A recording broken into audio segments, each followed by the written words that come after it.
secrets, and so forth. Yeah. So the I'm a tax person. yeah, I mean, it is daunting to try and evaluate intellectual property because things change so fast. But also, this what we're dealing with in today's world is the subject of toxic assets. How do you attempt to place a value on a series of securities that have been sold and partitioned or segregated into 3 or 4 different pieces, so that you don't have the whole security to examine when you're trying to put a value on it. Those are federal government problems. I'm glad I don't deal with them. But in fact, there's a lot of subjectivity going on that is contrary to what has been, as you say, historical evaluation of what can something be sold for, or what did you pay for it. And what it also means, unfortunately, is that two companies could have very similar circumstances, and their financial reports could be quite different because the judgment of the CPA firm that they're dealing with is different. Yes, that's right. So if you're looking at a financial statement, which is not necessarily what a business valuation involves per se, but if you're looking at a financial statement, you have to go behind it and find out what elements have been taken into consideration, and then you need to think about what's the appropriate method to value this business based on what you find out about it. See, there's an investigation involved. Okay. So the next question is, why would someone need a business valuation specialist who may not even actually have a business? Well, the quality of the individual who does the valuation report establishes some level of credibility. So there are many people out there, and I think we'll talk about it later, business brokers who put a value on a business, and they use a different method, and it's more subjective. But the valuation report has to be able to stand either in court or examination by another competent professional, and consequently you would hope that the professional is providing an answer closer to the reality than a so-called rule of thumb.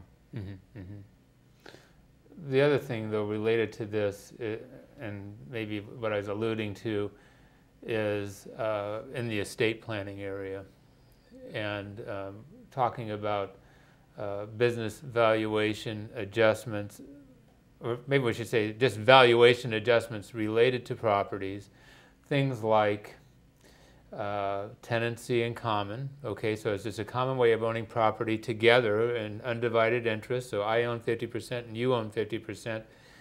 Well, because I own 50%, there should be, I'm entitled to some adjustments because that interest isn't as saleable as if I own the whole thing. Isn't that right? You absolutely, and you've hit on probably the most difficult of all the analyses, is how do you establish if there's 3 owners, yes, as opposed to 2, just to make your example more complex. Nobody has the ability to sell, nobody has the ability to loan without the approval of the others, because if they do, you run into a problem of, is each share worth a third, or is it worth less than a third because of the potential of litigation to solve the problem of how to sell the property? Very difficult issue. Yeah. So I guess what I'm getting at here, and I want our audience to know, is this is a huge area that we are just touching on right now. And the whole area of valuation is a huge area anyway. But in the estate planning area, it's in the forefront of what we are talking about, particularly for very wealthy families. And what it comes down to is that lifetime giving of fractional interests presents an opportunity for making transfers at dramatically reduced values than if you had retained these items in your estate. Okay, what we're talking about is the discount for lack of control, or the discount for lack of liquidity or marketability. Yes. And those can have as you say, a dramatic effect on value. If you have 2 or 3 children, each one getting less than a controlling interest, their share has been, and I'm not a lawyer, so I don't represent that this is a legal opinion, but as we read cases that come from the courts, we see that the courts accept the fact that a partial interest has less value than if it was just pro rata, a third. It could be worth less than a third because of the lack of control. And then the other issue is the property or the asset saleable? Because if it's not liquid, not saleable except at a certain price, then you have another discount to take into consideration, is how much would you have to offer this piece of asset at in order to get somebody to buy it. That's right. So what Michael says is extremely important for people who are in the position succession planning, estate and gift work. They should always consult with somebody who's qualified to give them an opinion, as opposed to just somebody who seems to understand accounting per se. Right. And so where we are is that and again, want to highlight to our audience, is this is a team effort. Oh, okay. Yes. And so a valuation specialist like Steve is a vital part of that team, because they're the ones that provide the report that we rely upon. And again, we're preparing for litigation, if you will, and we need the good person to be there, to be on our team for when the IRS has their person on their team. Okay, so let's move on to our next question. And you alluded to it a little bit before. To distinguish the valuation approach used by a business broker compared to the report issued by a business valuation specialist. And you may not even get a report from a business broker. But well, interestingly enough, I gave a talk to a local group, and I was very pleasantly surprised to find out that some of them did issue reports. Okay. They didn't meet the AICPA standards or IRS standards, but they were comprehensive and useful. The thing about a business broker is that they generally use a rule of thumb.